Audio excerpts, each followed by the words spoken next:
Allah imtihan verir bizə, bilirsiniz ne üçün? Görsün ki, nə qədər Allaha arxayınlıq. İşi budur ancaq. Hamımız belə deyir, qurban olum Allaha, Allah onu asaddır demək. Çıxılmaz vəziyyət yaradıram hərdən sizin üçün. Özüm eləyirəm. Hər yandan yolu bağlayıram, indi görüm deyirsən, qurban olum Allaha, rahatdır hər şey. Nə olar olar, hər şey onun əlindədir.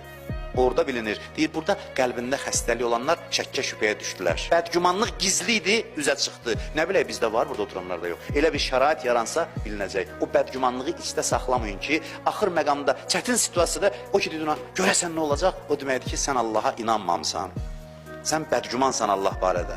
Deyirsən, ay Allah, bu necə imtihandır? Hər yandan yolu bağlamısan, deyirsən, mənə güman, belə bir məsələ budur da. Çətinlik gəldi, qorxmayasan, əldən düşməyəsən, inamını saxlayasan. Mən başa düşdüyüm bu yaşdakı yavaş-yavaş 50-yə yaxınlaşıram. Başa düşdüyüm budur ki, sən demə Allahın bütün imtihanlarının əsas məqsədi budur. Görüm mənə qarşı fikrin necə dəyişir ya yox. Görüm imanın sarsılır ya yox. Yəni mən barədə gümanın nədir? Sən demə Allahın işi bununla imiş.